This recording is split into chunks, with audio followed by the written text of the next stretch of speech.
This is Due South on WUNC News. I'm Leoneda Inge. Our state magazine editor-in-chief, Elizabeth Hudson, shares the joys and challenges of covering stories from all over our state. The balance is about a lot of things because, as you know, there's not just one North Carolina. There's hundreds. We have 100 counties. There are 100 North Carolinas. Personal chef Claudia Sanders teaches us how to determine if a tomato is ripe. Just don't aggressively hold it like a baby's head. Don't be aggressive.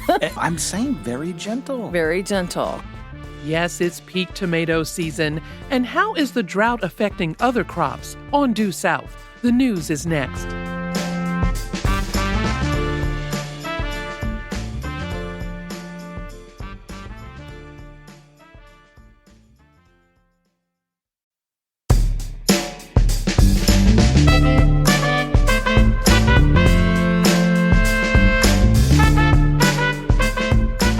From the studios of WUNC News in Chapel Hill, this is Due South. I'm Leoneda Inge.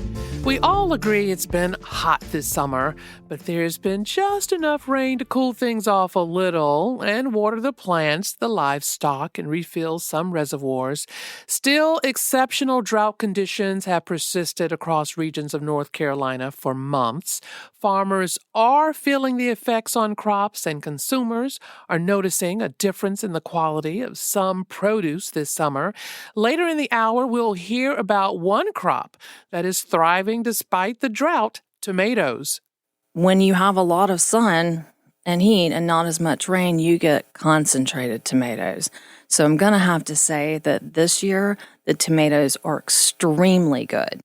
But first, how long are drought conditions expected to persist, and how will this dry season affect crops in the fall? I'm here with Mart Bumgarner with North Carolina Cooperative Extension. He's an agriculture, crops, and horticulture extension agent serving Orange County. Mart, welcome to Due South. Thank you for having me.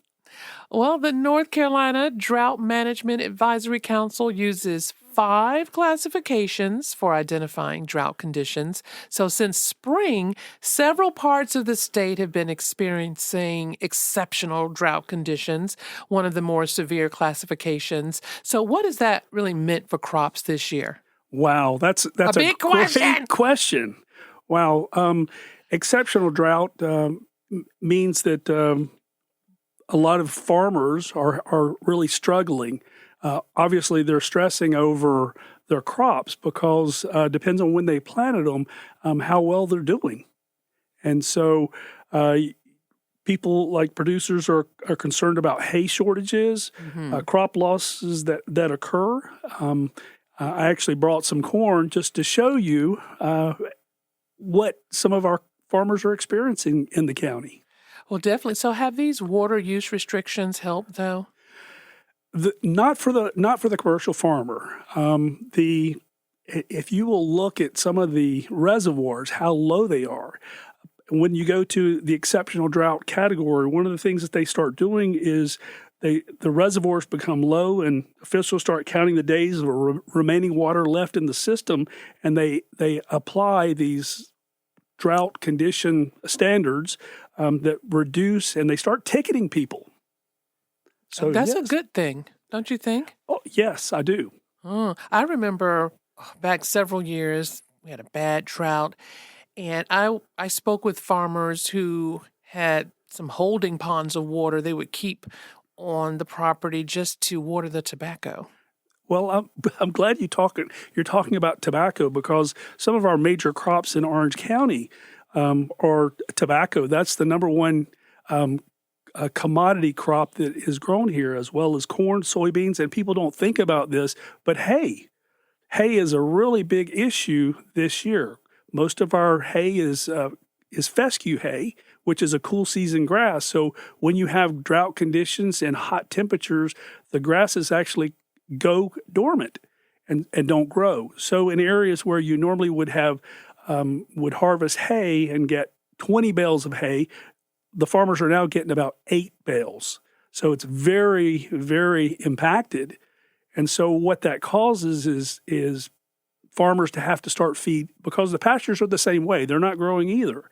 And so the livestock agents, the livestock farmers are starting to have to feed hay much earlier or purchase hay from outside of North Carolina. I was wondering, I said, what do you feed the livestock when you run out of hay? Well, you can't afford to run out of hay. So you do one of two things. You either sell your cattle or you purchase hay. Now, we were talking about corn. I guess that's a big a commodity crop in this area, a major output for this state. But we're going to have a little show and tell. You brought some corn, some field corn samples for me to see just how bad the drought has been. But I need you to describe this for our listeners. So what are we looking at right now? The first ear of corn, I've got 3 ears of corn. The first ear of corn, I pulled all three of these on Wednesday. The first one I'm showing you is about 12 inches long, and you'll notice about the top third of it is not filled out. It's bald. It's bald. And what has happened is when it needed the critical moisture for pollination and for corn production, it just didn't have enough water. And so it's filled out about 3/4 of the way. Now, this cob should be about almost 16 inches long. And right now it's about 12 inches. So it's already stunted. So that's part of the growth factor. The second one I'm going to show you is during severe drought or the exceptional drought. As you can see, it's very tiny. It's only about 6 inches long, 6 or 7 inches long. It's got spots all over it where it's not filled out. They're starting from the bottom up. It's got holes. If you look, instead of a whole row, you've got misses. And so this is extreme or exceptional drought conditions. And again, this one is after we've had a little bit of rain. It looks pretty filled out there. It does. It looks filled out. It's very immature though. But this corn is recently tasseled. It's recently in silk, and it's got enough water to produce beautiful ears of corn. And so the rows are straight, but again, it's immature. And this is a later planted corn, and so timing is really important. So that's what I'm showing you here. So looking at this corn, I'm just thinking about not just the farmers, but the consumers. So we're going to have to pay more for less. Absolutely. So what this is going to actually impact in the fall is our crop yields are going to be much lower. Matter of fact, if you look at the corn out there, it should be about 18 feet tall. And what's happening is the corn that I pulled this from was about 6 feet tall, 6 to 7.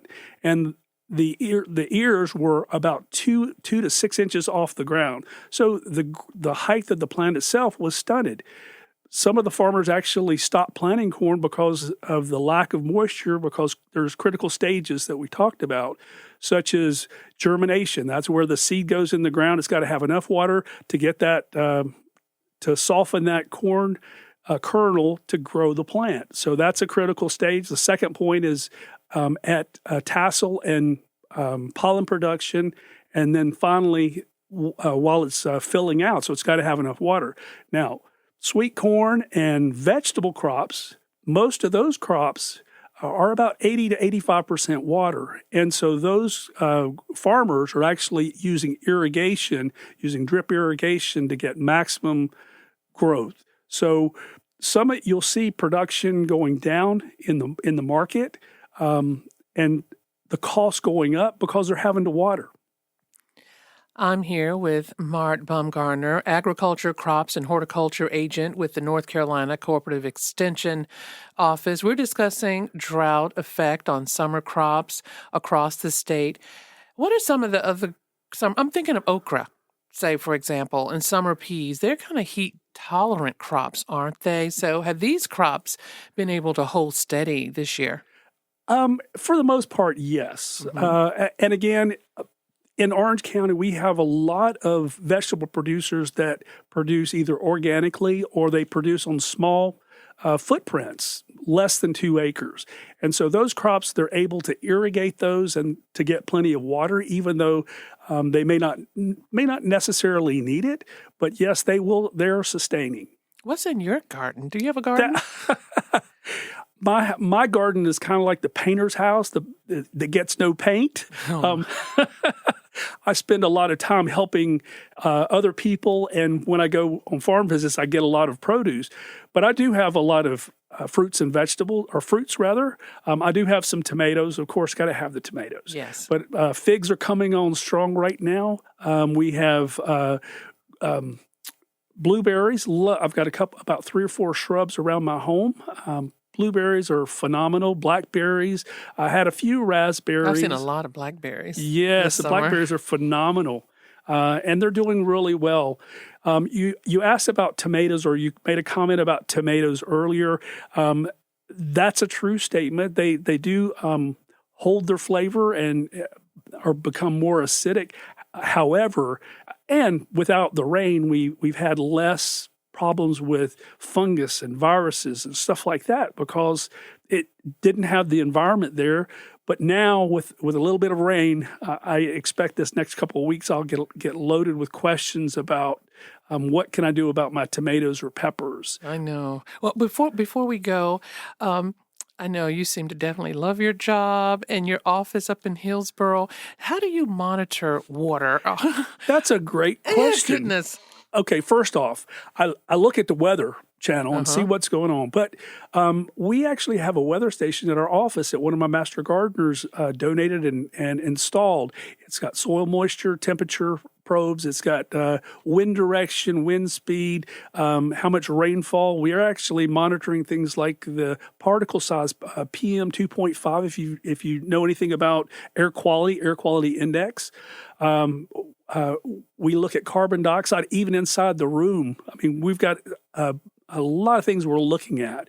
And it is amazing. So anyway, when you really look at it, unless you're measuring it and looking at it, you're not going to know how much rain you're getting. Right now, we're at 13.31 inches of rain for the year.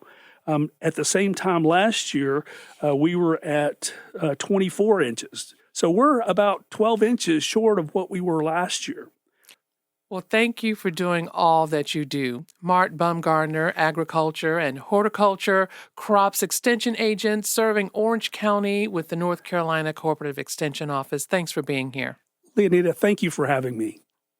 Coming up, Our State Magazine Editor-in-Chief Elizabeth Hudson stops by to talk about the history and future of the popular publication and PBS show. You're listening to Due South. I'm Leoneda Inge. It's cold. A big open nose. It has to choose. I got a more beautiful thing. It's cold.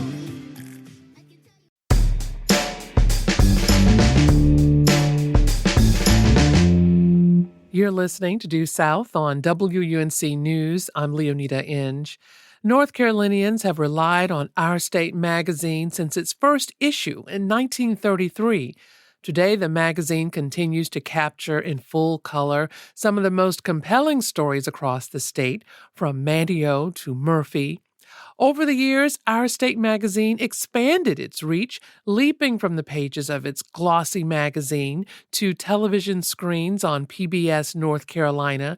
You may know the name of Our State Editor-in-Chief. Now you can see and hear her and these Emmy Award-winning stories. We dip into the treasured stories for a look at all the beauty and character of North Carolina.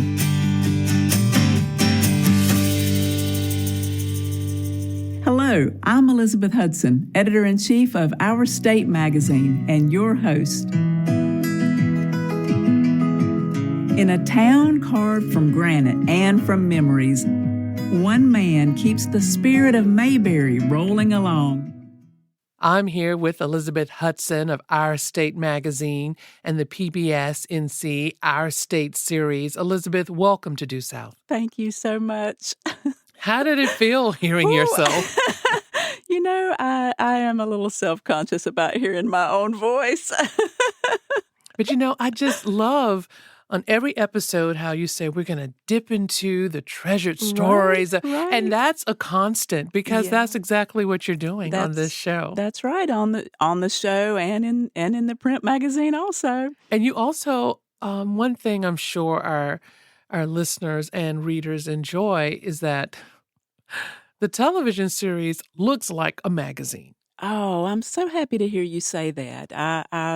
I think the producers certainly at PBS&C would love to hear that as well. That's our goal, that it really does feel like you're just visually able to take in the magazine in a way that expands beyond the print. So that's great. Well, our state is one of North Carolina's longest running and most popular publications, I like to say. I don't think there's really another one like it in the country that's been going for so long. You know- Tell me a little bit about that history. Sure, that I think that's right. I think we are one of the oldest regional magazines in the entire country. We're certainly one of the largest as well. I think Texas Monthly is a little bit bigger than we are. Oh, they're but bigger. yeah, Everything exactly. is bigger in Right, Texas, right. right? But I think we're number 2 right behind that. And, it's just got such an interesting history to me. Started, as you said, in 1933, which, 93 years, to be kind of the steward of a 93-year-old tradition is pretty amazing. And but the magazine has come so far since those days. I love looking through those old issues from the 30s. It was about 20 pages. It was Wasn't it black a and weekly? white. It was a weekly. It was Yes. actually called The State. The name didn't really change until 1996. So it was The State for a long, long time. And then the publisher who bought it in 1996 changed the name to Our State to feel more warm and welcoming. And I mean, this is our state, So it was a good name change, I think. I was going to definitely ask, what's attributed to this longevity? We have not tired of the state, our state. Right, right. Well, and I hope we never do. I hope we never do. And why would we? The state is changing so much too. And again, thinking about that first issue, which of course we have in our office, and this black and white magazine that came out in 1933, right in the middle of the Great Depression, which if you can imagine such a thing. But it's funny when I look at those old issues, and they did stories like there was a report on the strawberry market in Chadbourne had shipped 180,000 crates of strawberries, or here's a piece about how many people are going to show up at Atlantic Beach for the summer. It really kind of had that note of optimism even from that first issue, I think. And I think that's something that we've kept going for 90 plus years. Well, you mentioned that the name change was in part to make the magazine seem more welcoming and inclusive. Right. Tell me some examples of not just the name change, but what you changed in the magazine. Oh, gosh. Well, over the years, there's been so many changes. I've been there. Next year will be 30 years. I started in 1997. So, I've seen so much happen change-wise in the industry, for sure. The publishing industry. Well, in fact, one of my very first jobs there when I first started was to manually type manuscripts that had been sent to us from writers. Sometimes we'd get the manuscripts on a little 3-inch floppy disk or whatever, but sometimes they would just come in the mail, handwritten exactly on a typewriter, and I would have to essentially transcribe and just retype to get it ready for layout and format. And so little things like that make me laugh. I think, oh my gosh, people would have no idea.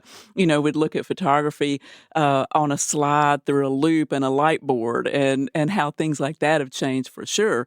But really the changes, I think, when you think about the changes in the magazine, they're indicative of the changes in North Carolina.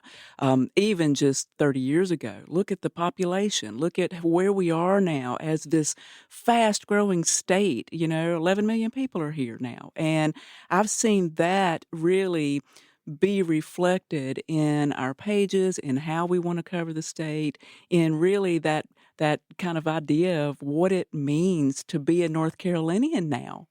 I know, because I've heard over and over that half the people in North Carolina were not born here. That's exactly right. I think it's something like 58% even. And, that's amazing. And I think that you see that even in terms of, 30 years ago when I was there, we thought about the big three of textiles, tobacco, and furniture, and how industry has changed. And now it's pharmaceuticals and healthcare and technology. And you see that. Food, it's fascinating to me to go back through those old archives and realize that food, which is such a predominant part of regional identity, was not really even covered in this magazine until like the mid-90s, if you can believe that. They covered it as just agriculture. Sure, exactly. What's coming out of our rural areas. That's right, like the strawberry and market the sweet potatoes and the collard greens and the tobacco. Right. And tobacco. now, you're looking at just such an influence of just immigration and how that has changed the food scene and the culture. And, it really is an extraordinary state we live in that is dynamic and exciting and emerging. And, we've managed to hold on to traditions like barbecue. I mean, certainly that's going to be a mainstay of the magazine.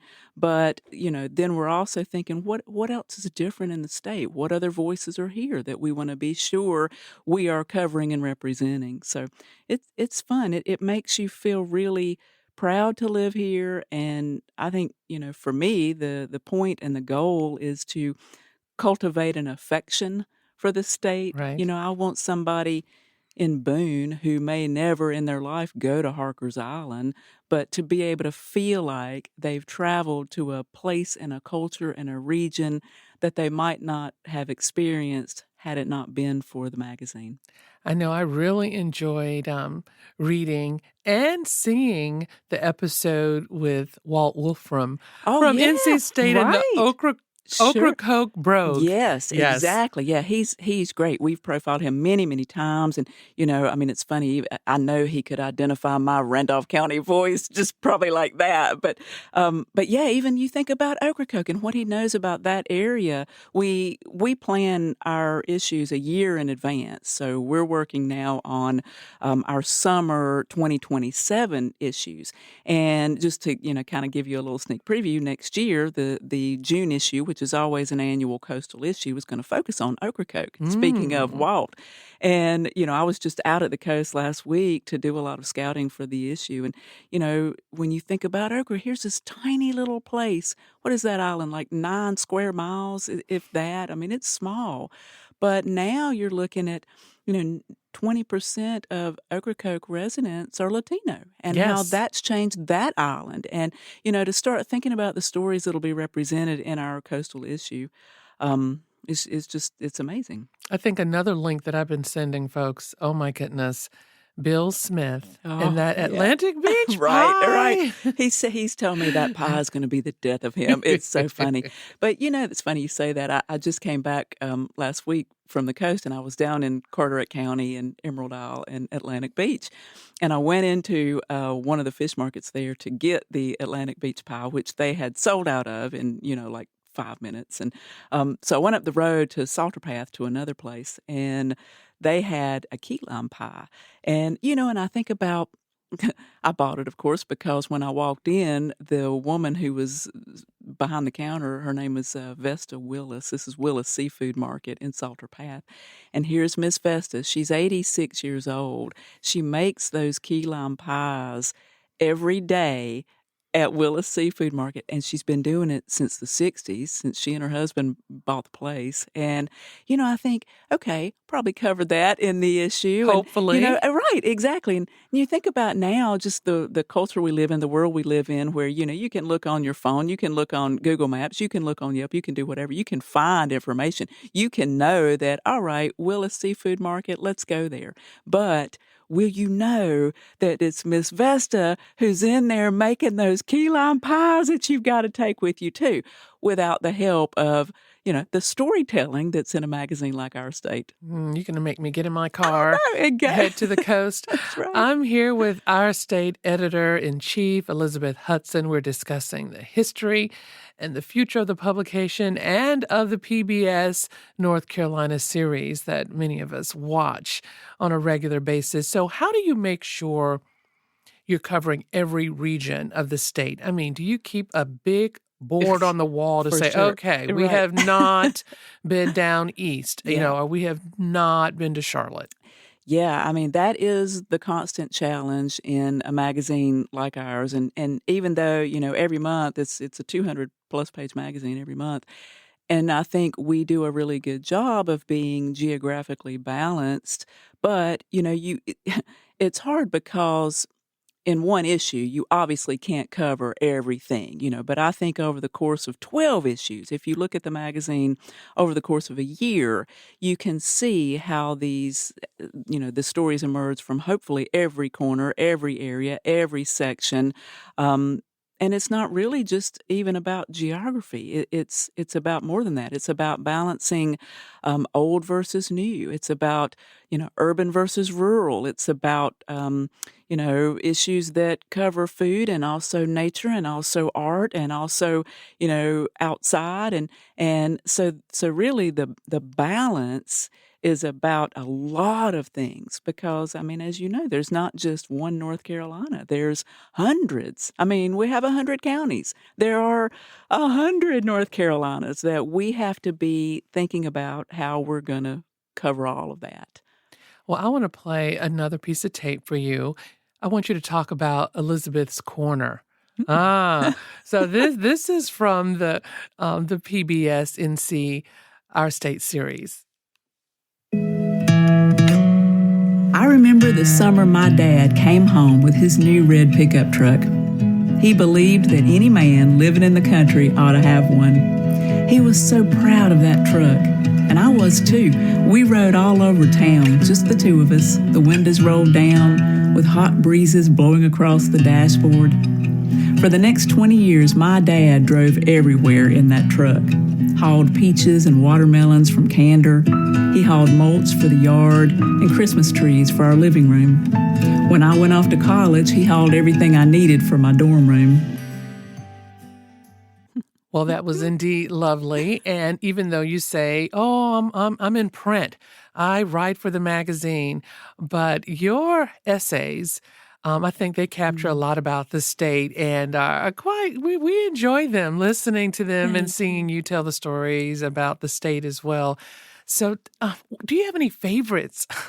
Lots and lots of favorites, and I mean, it's funny, to have you mention those essays in the magazine. It when I became editor in chief in 17 years ago, 18 years ago, I wrote my first editor's column, and I wrote it in the way that I thought magazine editors' columns needed to sound. I wrote about what was in that current issue that we were doing. It was an April 2009 issue, and I wrote, and in this issue we've done a story about, whatever, blah blah blah. And I actually took the column to the publisher at the time, and he read it, and he kind of looked at me, and he said, I mean, this is fine. Is this really what you want people to know? And I thought, oh, no, he does not like it. And I went back and I sat down and I thought, what in the world am I going to write about? And I was just staring out the window and I'll never forget this. I was looking up at the sky. The sky was one of those beautiful Carolina blue skies. And I thought the color of the sky reminded me of the color of my grandmother's porch ceiling, which was Is it blue? painted blue. Exactly. Yes. I mean, that's a Southern thing. You paint your ceiling blue. And you know why you do that? Keep the devil, the To- spirit, whatever. Yes. Well, it's actually to keep wasps from building up on the.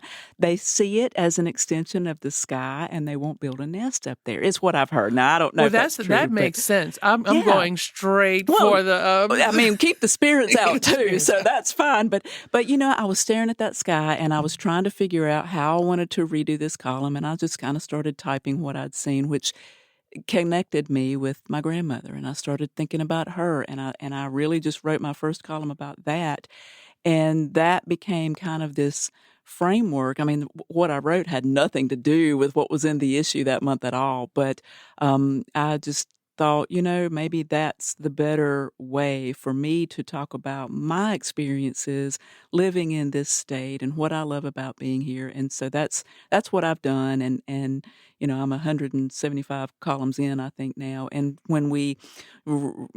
And I'm sure you never run out of things to say, do you? I mean, it's so funny. I think I've had a pretty boring life, really, when you think about it. I've not really traveled. I've not been anywhere except for I have, I spent my childhood in Seagrove at the potteries with my grandmother, or, I think about little things like that make my life feel richer than what I probably realized at the time. And so, yeah, you're right. I mean, that you kind of mine memory for the things that just make you feel good. And I still want to hang blue.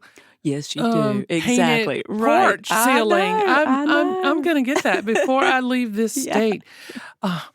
Before we go, is it hard making sure that everything is included when it comes to politics and race and class and ideology? That's got to be difficult. Well, and I think one of the lasting traits of the magazine is that we know what we're really not going to talk about, what's not in our wheelhouse. We don't cover politics. And honestly, there are times when I just say, oh, thank God we don't, we don't cover those kinds of things. But, I will say that even though we don't cover, really hard-hitting issues that are important to this state, we don't necessarily shy away from issues that make us who we are. I know one of the things we're going to do next year is launch a series devoted to North Carolina's textile towns, and how with the, demise of a lot of textile industries, how these towns have really started to reinvent themselves in different ways. So I think our perspective is to always try to find, some silver linings and to show the optimism. Again, going back to that very first issue, during the middle of the Great Depression, the governor at the time wrote an editorial piece called "North Carolina is Coming Back" in the middle of the Great Depression, and set that tone.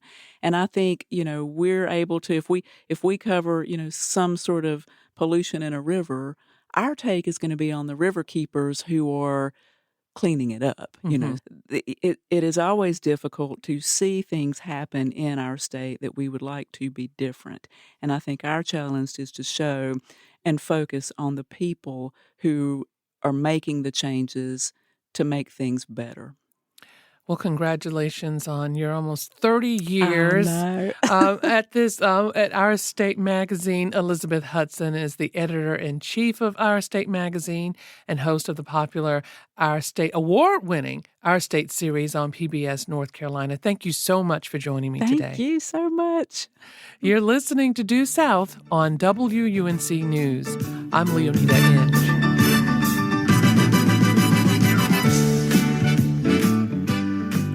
No, I could talk to you forever. I feel like there's We a have thousand so much more to things talk- that we didn't even say. I know. One thing I want to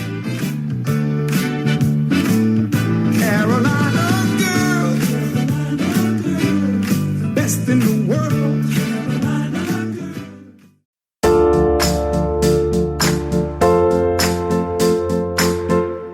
You're listening to Due South on WUNC News. I'm Leoneda Inge. And I'm Jeff Tiberii. Some call it summer in a sandwich. Ripe, thickly sliced tomatoes, fluffy white bread, a sprinkle of salt and pepper. And one controversial but essential condiment, mayonnaise. But which kind? Oh, hopefully we'll find that out later. The American South isn't the only region of the world that's known for making tomato sandwiches during the hottest months of the year. But the South has certainly perfected the art of this refreshing summer delicacy. Claudia Sanders is a personal chef and longtime volunteer at Chapel Hill Farmers Market Tomato Day. And we say, welcome to Due South now. Claudia, it's great to have you here. Thank you. It's great to be here. All right. According to NC State's seasonal produce calendar, tomato season in our state stretches from June through October. Fact check that for us, please. Obviously, it depends on the weather, and recently it's been unusual, especially with our drought. But I would say that is somewhat factual. We start with cherry tomatoes, and about mid-June, we start to see the big boys come out. The reason we almost all have Tomato Day in July is because that's when they're at their peak. Okay. So all of our local farmers markets will have Tomato Day if you want to have a tasting of a tomato to find out your favorite variety, it is absolutely essential that you go to one of these fantastic events because you get to sample them all for free.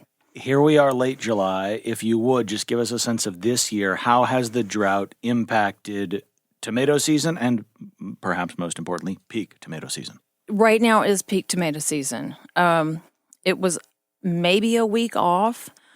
What I have found over the years is that if we get a lot of rain, which we love for some vegetables, it also can dilute the flavor of a tomato because you have, when you see split tomatoes, you see those big ones that have the split tops. Mm-hmm. Well, a lot of rain will actually cause the splitting and they get watered down. When you have a lot of sun and heat and not as much rain, you get concentrated tomatoes. So I'm going to have to say that this year, the tomatoes are extremely good. Oh, thanks for those 100-degree days. Huh? Yeah, I don't love them, but the tomatoes seem to. So what would you consider to be the best tomato for a tomato sandwich? A beefsteak, an heirloom? What? So there are 3 different types of tomatoes when we do Tomato Day. We have heirloom, hybrid, and cherry. Mm-hmm. Everybody has their favorite, and heirloom is not necessarily better than a hybrid. A hybrid holds up better. So if you are going to eat your tomato sandwich that day, then go ahead and get that big fat heirloom. But if you're going to eat it, say midweek, look for a hybrid. It's going to hold up a little bit better. They're bred to last a little bit longer. Okay. And you might want to look for the less ripe tomato for your midweek sandwich. Mm-hmm. How do you choose what's ripe? So you want to look at the shoulders. So around the stem end, you see those beautiful colors around the top. Those are the shoulders of the tomato. So you want to see the color go all the way to the stem. You don't want to pick them up and touch them. Please do not squeeze the tomatoes. Like a baby. I think Real I gentle. touch them a lot because I don't want them to be soft. It's because I like them kind of hard. You do want to kind of, and the farmers will just don't aggressively hold it like a baby's head. Don't be aggressive. Hold it like a baby's head. No, I'm saying very gentle. Very gentle. Who's had babies more recently? In my house, I have. But maybe a duh question here. But you pick them. And is it time to eat immediately, or do you want to let them sit for 6 hours or 24 hours? Well, since I'm getting mine at the farmer's market, and the last time I tried to grow tomatoes, the squirrels had a field day and actually left them on the fence post for me, half eaten. I have given up trying to be a farmer. I will let the experts do their thing. Okay. So I usually get mine picked probably the day before. Okay. You just want to get a firm, fully colored tomato, and I say fully colored because we have yellow, almost black, purple, red, green, like these zebra stripe that are absolutely phenomenal. They're not green tomatoes. It is a variety of green tomato, and they have a lot of flavor. So there are so many varieties, and that's why going to a tomato day gives you an opportunity to see. I think we've had up to 75 varieties of tomatoes at a farmer's market on a tomato day. That's incredible. Yeah. Claudia Sanders with us here on Due South, personal chef and tomato expert. We are discussing tomato season, tomato sandwiches, tomato varieties. Tomato, of course, the most important element of the sandwich, I think. But then let's get to the sandwich part, which is bread. Okay. Is it the simplest bread? Is it how do we get the right bread? The right bread. It's really a matter of choice, and that is more controversial than the condiment. Oh, really? Some people are like, I only eat sourdough on my tomato sandwich. I must have an artisanal bread. I personally love a closer to what I grew up with, which I think is what most people like, and mine is a white bread. Yeah. Not Wonder Bread. Not Wonder Bread. But Loaf Bakery in Durham makes a pain de mie, and they only make it during the summer months, and it is the closest thing to a dense, fluffy, you can roll it in a ball sort of white bread. I told my client the other day, when you bite into that sandwich, hold on with your hands and don't let go, because it's just going to kind of fall apart as it goes, and that's what you want. All the juices from the tomato are soaking through. I make homemade mayonnaise, but Dukes is I'm probably. about to I say. want what she's yeah, having, I yeah. want to know if there's any wiggle room here. With the mayonnaise, does it have to be Duke's? Can it be Hellman's? But I know you make your own. We had Blue Plate growing up. We didn't actually have Dukes in Mississippi, so we had Blue Plate, and that's what we had tomato sandwiches with. So I really think it's regional, also what you grew up with, because your mama's is always best. What you grew up and your memories. Well, what about that Miracle respectfully, Whip? this What about Miracle Whip? That salad dressing. I don't like sugar in Okay. anything. That's not so. You're giving Good to us a know. diplomatic answer. Is there anything superior than Duke's if you're making a tomato sandwich? If you're listening to this program today and then making a tomato sandwich, is there any reason to reach for anything other than Duke's? Make your own.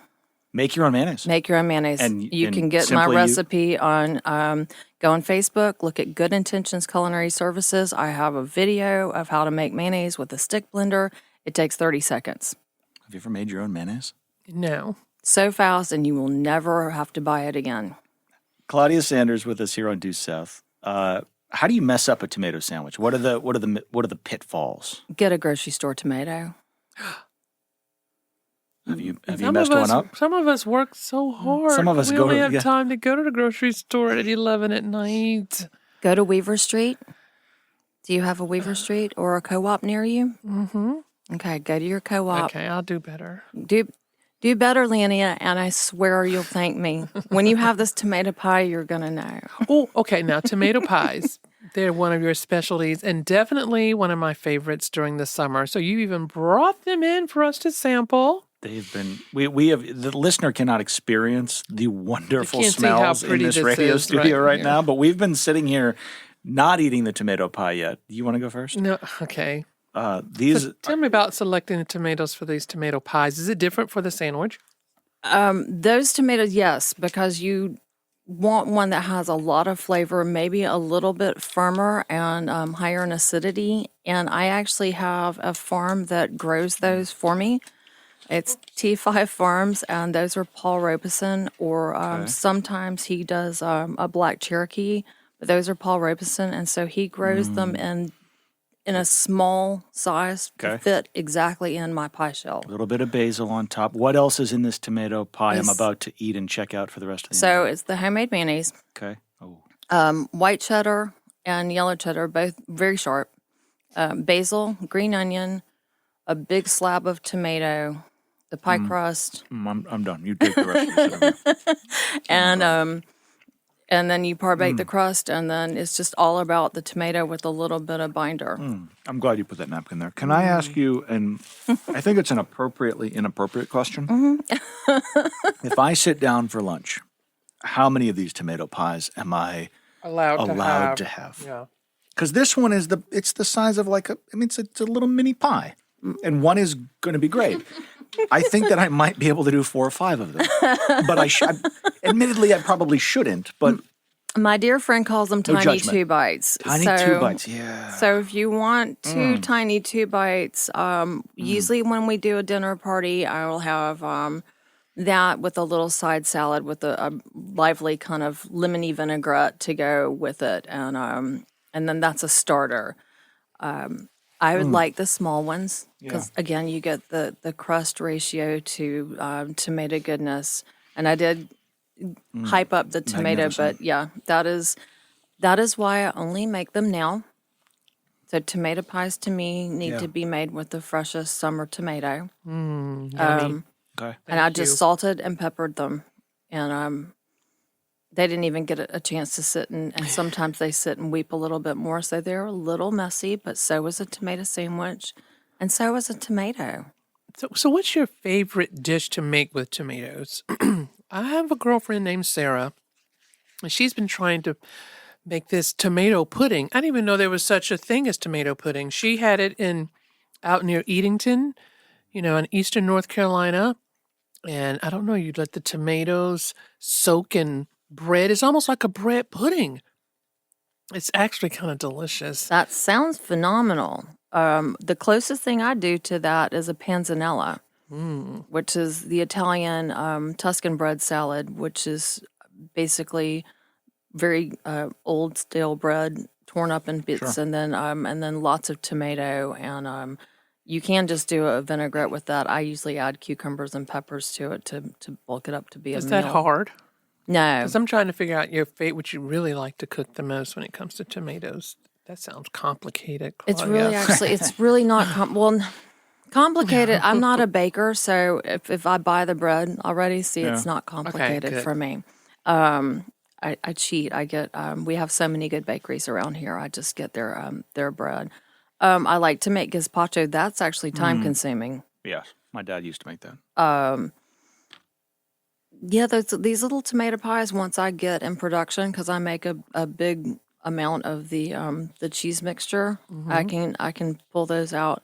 One thing that I do and obviously tomato sandwich is the easiest thing you can do. Let's face it. Yeah. Slice Seems of pretty bread, straightforward. Right. some mayonnaise, some salt and pepper, and a really good tomato. So what can you do with overripe tomatoes? Because I tend to think they're so pretty. I buy them, and then I'm wait too long, and I'm like, oh. Oh, that's absolutely when you make your gazpacho. Okay. Because it doesn't matter because they're going to be pureed in a blender anyway. So, go for it. If you don't feel like peeling your tomatoes, you can run it through a food mill. And actually, I think that the seeds and the peel have certain beneficial qualities and a lot of flavor. So I usually do the whole thing and then run it through a food mill to get the particles out. Claudia Sanders, tomato connoisseur, here with us on Due South, dropping knowledge on tomato sandwiches and tomato pies and the season that is. I know they say don't talk about rain at a baseball stadium. You don't want to jinx the baseball gods, right? So the analogy here is we should just focus on summer, but I'm going to ask you about these terrible months like November and December when there are no ripe tomatoes. What do you do for your tomato sandwich fix then, or you just go into hibernation? I go into hibernation. Okay. My entire business is based on local and seasonal. And so when there are no tomatoes at market, I do not eat tomatoes. We have so many other things to play with in terms of ingredients and recipes. And I feel like nature provides an amazing service for us because when we need that water content, when we need hydration, right now we have all the things that have that essentially for our bodies. So if you pay attention to what's in season and what you have available, you're going to feel better automatically eating that food.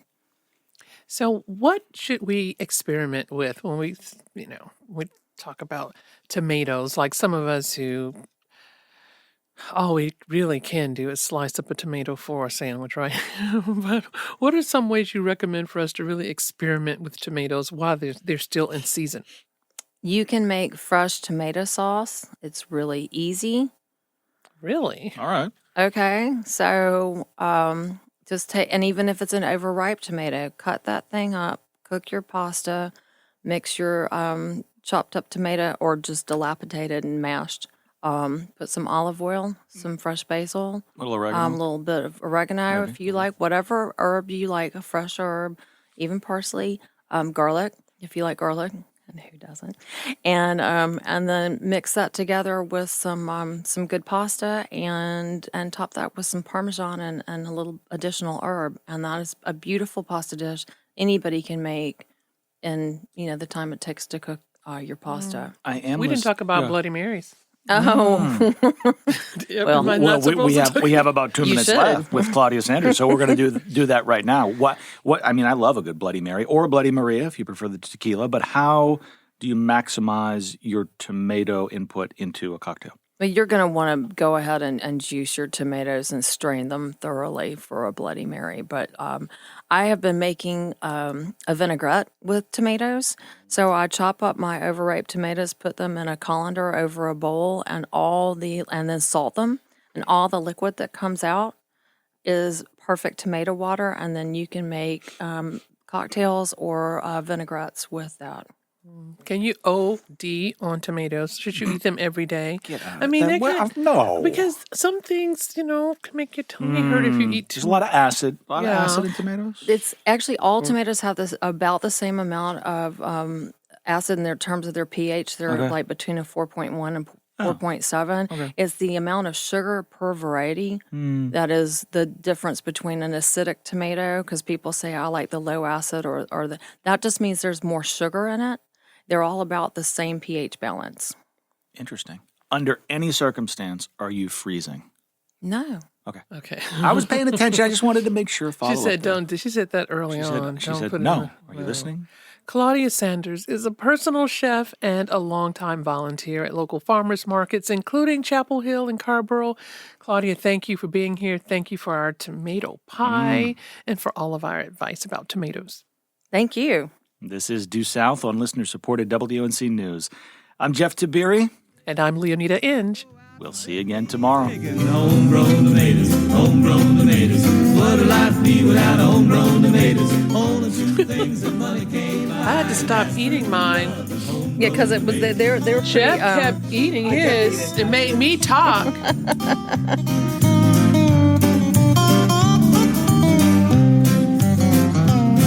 you can go out and eat, and that's for sure. But there's nothing. Each story you hear on Planet Money starts with a question.